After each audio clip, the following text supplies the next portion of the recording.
Découvert en 2011 dans les ch'tis à Ibiza, Vincent Shogun a participé à toutes les saisons du programme. Après l'arrêt définitif de l'émission, les téléspectateurs ont pu le retrouver au casting des Marseillais et les ch'tis versus le reste du monde, les Anges 9 ou encore Moundir et les Apprentis Aventuriers 4. Seulement, Vincent a eu un peu de mal à gérer sa célébrité et est passé par des moments difficiles. À la mort de son père, le ch'ti est tombé en dépression et est passé par la case prison après avoir été arrêté en possession de stupéfiants. Désormais guéri de son addiction, ses démêlés avec la justice lui ont cependant coûté d'être blacklisté par les productions. Ce qu'il a visiblement encore beaucoup de mal à accepter. Vincent Shogun @Instagram. Des révélations fracassantes. En effet, Vincent a vécu une longue période de dépression, loin des caméras.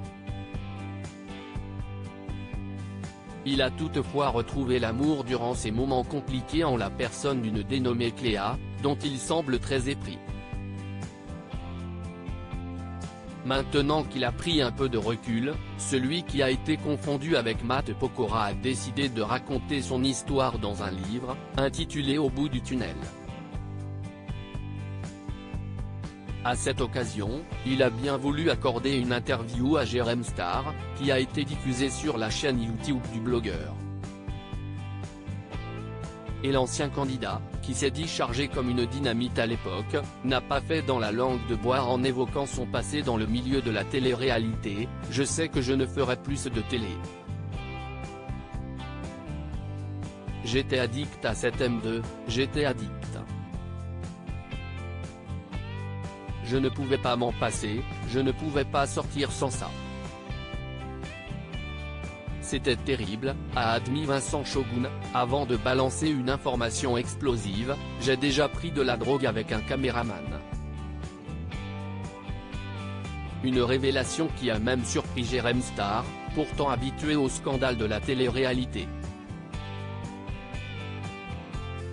Des substances explicites sur les tournages ? Ce n'est pas la première fois que le sujet de la présence de drogue sur les tournages d'émissions de télé-réalité est remise sur le tapis.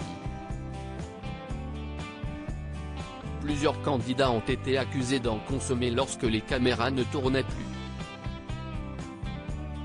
Comme Greg Yega, sinon Julien Burt, qui a été condamné en 2019 à 2 ans de prison, dont 6 mois avec sursis, et 20 000 € d'amende pour trafic de drogue. Plus récemment, c'est Cynthia McCool qui a fait parler d'elle après avoir été virée du tournage des 50.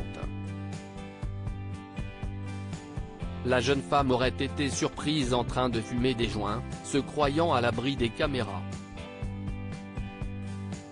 Ce qu'elle s'est empressée de démentir, sans toutefois révéler les véritables raisons de son départ.